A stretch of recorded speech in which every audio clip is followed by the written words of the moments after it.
ifi birra nan bare garuu baay'een jaaladha innillee baay'ee si jaaladha naan jedha garuu ani amanuun dadhabe maaloo dhaamsa tokko naaf dhaamii jette obboleettiin keenya. Egaa gaafii kanaan wal fakkaataa namoonni gaafatanillee ni jirtanii warreen jaalala onlaayinii keessa seenuu sodaattan akkasumas ammoo warreen jaalala onlaayinii keessa jirtan maraaf yaadni ani isiniif qoodu jechuudha iddoodhuma tokkotti. Jalqaba irratti dhiirri tokko onlaayinii irraan gaafa gaafii jaalalaa isiniif dhiyeessu ulaagaa mataa isaa gaafachuudha qabda. Ulaagaa mataa isaatis kan isin gaafattan dubartii takka haadha manaa kan kee godhachuudhaaf wantoota akkamiyyoo isheen guuttedha jettanii gaafachuudha qabda. Yoo dhugaadhaan inni haadha manummaadhaaf si barbaada yoo ta'e yoo dhiirri tokko dhugaadhaan si jaalate yoo ta'e jalqaba irratti kan inni si tarreessu amala qabummaa kee ofitti amanamummaa kee ejjannoo mataa keetii jireenya kee keessatti tattaaffii ati gootudha. Dhiirri dhugaadhaan si barbaadu fi akkasumas ammoo haadha manaa si godhachuu barbaadu ulaagaa isaa keessatti jalqaba irratti kan inni tarreessu isa kanaadha. Inni biraan immoo yoo filannoodhaaf akkamitti callisee yeroodhaaf immoo filannoo dubartoota biraatiin wal si dorgomsiisuu yoo barbaade bifa irratti hundaa'ee jalqaba irra godhachuu danda'a. Innis kan hiriyoottan koo haati manaa kee bareedudha jedhanii ittiin najajan akkasumas ollaan koo kan ittiin najajan jedhee jalqaba irratti sii kaa'uu danda'a. Egaa kanneen kana keessaa kanneen lamaan kana keessaa ati ulaagaa inni tarreeffate kana keessaa ati hin jirtu taana yookiin wantoota san hin qabdu yoo ta'e jaalala keessaa hariiroo jaalalaa san keessa hin seene. Kana jechuunis bifa inni tarreeffate ittiin of jaju sanarratti kan inni tarreesse sana keessa yoo ta'e ati immoo isa sana hin qabdu yoo ta'e of beekta waan ta'eef ati amma bareeddu amma geessus of beekta waan ta'eef kanaaf ulaagaa inni tarreeffate sana erga adda baafatteen booda gara jaalalaa faana kee seenuudhaaf yaadi. Garuu yoo kana hin taane immoo kanneen kana hin qabdu taanaan durumaan dursaayyuu jaalala keessa hin seenin. Inni biraan ulaagaa mataa keetii beekudha. Ulaagaan mataa keetii ulaagaa akkamiiti yookiin filannoo ati jireenya kee keessatti dhiira tokko taasifachuu dandeessu dhiira akkamiiti. Egaa waa'ee ulaagaa irratti kana dura ani viidiyoo jedheen jira seentanii dhaggeeffachuu dandeessan. Ulaagaa mataa keetii kanas adda baafattee ulaagaan mataa keetii fi kan isaa kan wal madaalu yoo ta'e jireenya keessan keessa seenuu ni dandeessu jechuudha. Inni biraan jaalalleen kee kun kan onlaayinii irraan barte yeroo hedduu yeroo bilbilaan siinaasa'u osoo inni itti yaadin akka caarraa yookiin akka tasaa ta'e irra deddeebiidhaan maqaa shamaraa kan kaasu yookiin kan waamu yoo ta'e tasa kana arrabarra dhufu yoo ta'e filannoo irra jirta. Iddoo sanatti of eeggannoo guddaa gochuudha si barbaachisa. Jaalala keessa isa faana seenuudhaan dura jechuudha.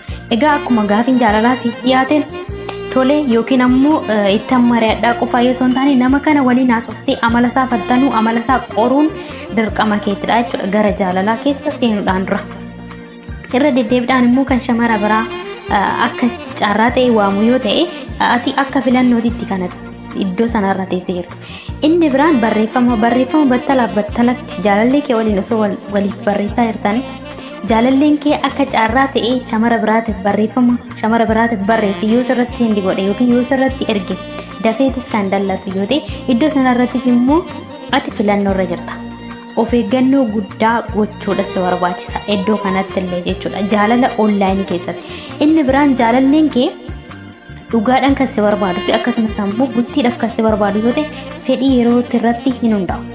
Fedhii yeroo jechuunis fakkeenyaaf guyyaa guyyaadhaan sakandiidhaan yeroodhaan suuraa keessi gaafachuu danda'a istaayilii garaagaraatiin ka'ii naaf ergi jechuu danda'a akkasumas ammoo akka faashiniitti wanti deemaa jiru yeroo ammaa kana yookiin viidiyoo naaf ergisiin jechuu danda'a. Irri dhugaadhaan si jaalatu garuu kun hundiyyuu ija dura hin dhufu. Inni kan si faana karoorfatu gara fuulduraatti maal akka yaadaa jiru akkasumas ammoo eenyummaa isaa isa dhugaatiin sitti dhiyaata jechuudha. Eenyummaa isaa isa dhugaa maatii isaas si barsiisa hiriyoottan isaas si barsiisa onlaayinii irraan kanatti bartu.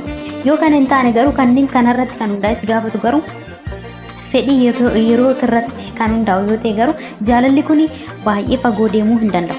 Akkasumas ammoo iddoo kanatti wanti jechuu barbaadu atillee dadhabbina kan kee baastee itti himuu dhiisudha dhiira onlaayinii irraan barteetti jechuudha.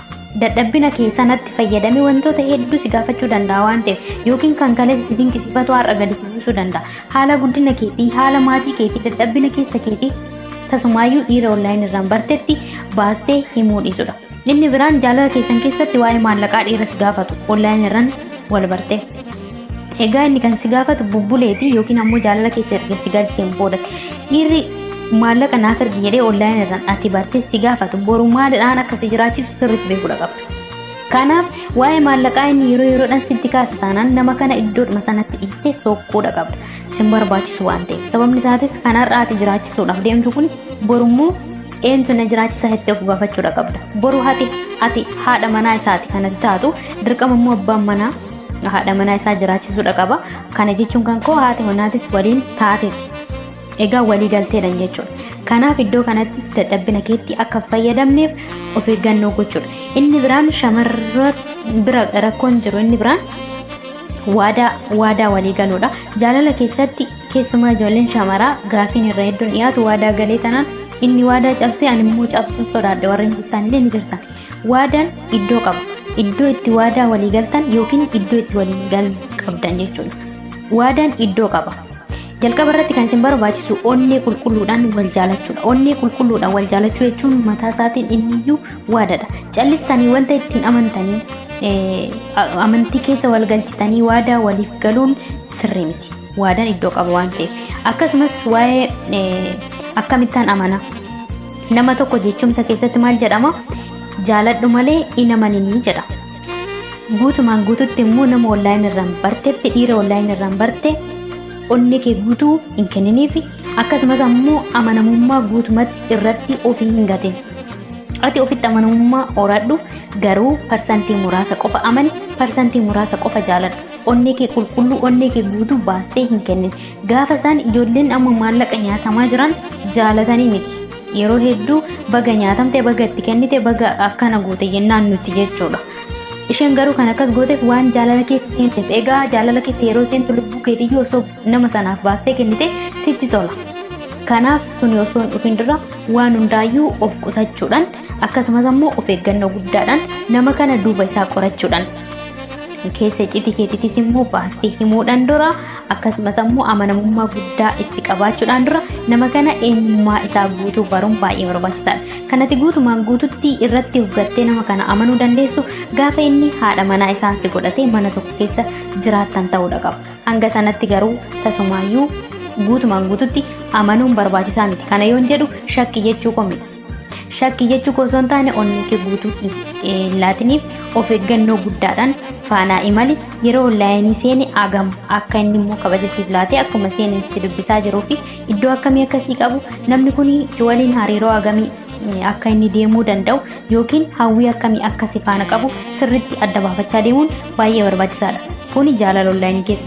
Egaa sa'aatiin wanta nan geenyeef kanumaan isiniif qooda akka irraa fayyadamtan abdiin qaba. Nagaan naaf tura.